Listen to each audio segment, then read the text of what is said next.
напев молитв пасхальных и под звон колоколов к нам летит весна из дальних, из полуденных краев.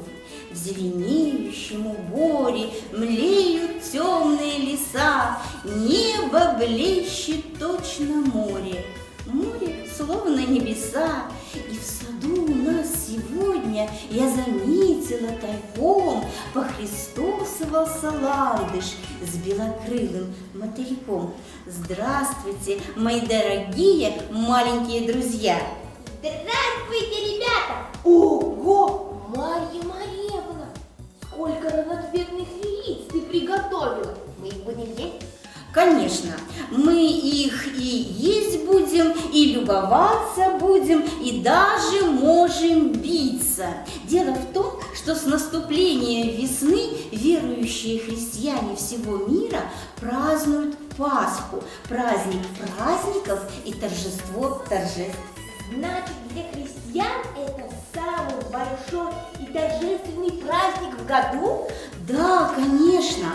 А начало пасхальной традиции было заложено в 325 году. Ой, как давно! Да, множество обычаев и преданий народ связал с этим днем. Некоторые из них сегодня почти забыты, но есть и такие, которые сохранились до наших дней. Расскажи, ребятам, какие традиции были раньше и какие сохранились до наших пор.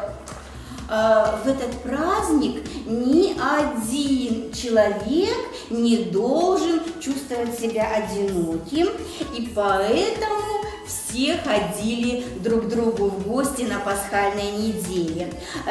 Можно ходить в гости, можно дарить подарки друг другу, отправляли родным и близким поздравительные открытки. Вот такие.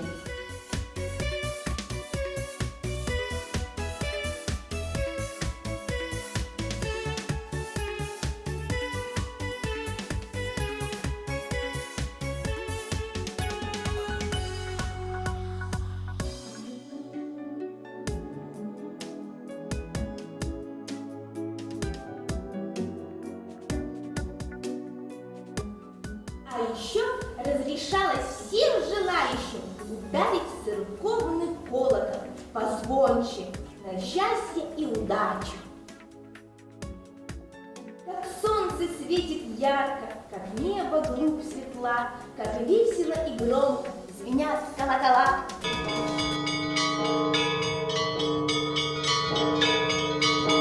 Много восторгов и ожиданий было связано с пасхальными подарками. Чаще всего это были пасхальные яйца, сюрпризы.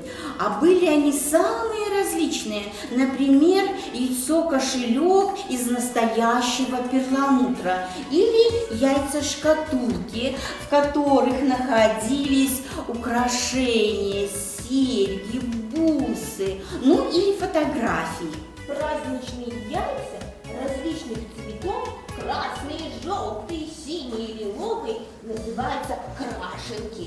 А еще пасхальные яйца разрисовывали цветами, различными животными, вот как это, например. Искусство разрисовывания и окрашивания яиц на Пасху приносит неподдельную радость и в наши дни. И я надеюсь, что вы, ребята, поможете своим мамам и бабушкам разрисовать пасхальные, ну или вот так вот картинками украсить пасхальные яйца. Ну а в прошлые времена радость праздника приносила еще и красная горка. Что же это такое? Красная горка.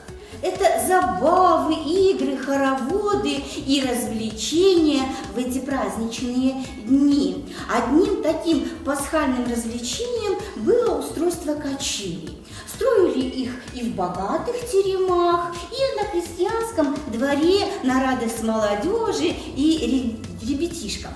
Марья Марьевна, а какие еще есть затеи, в которые можно поиграть только в эти праздники? Ой, их очень много. Например, было принято биться яйцами. Из двух участников выигрывал тот, чье яйцо оставалось целехонько. Или же веками любимой игрой было катание яиц. Для игры устанавливали деревянный каток. Перед катком раскладывали игрушки или сюрпризы. Участник скатывал яйцо с катка, и в чей сувенир попадало яйцо, тот и выигрывал. Это очень распространенная игра на пасхальную неделю.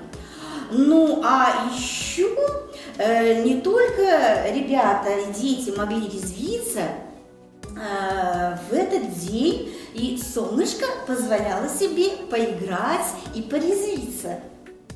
Я очень хочу увидеть, как играет солнышко.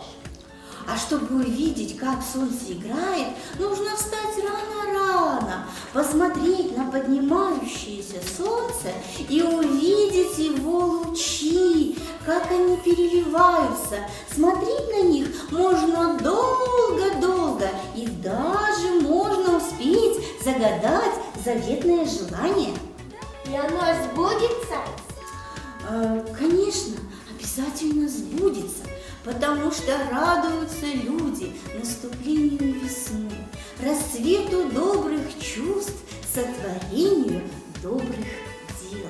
До свидания, ребята!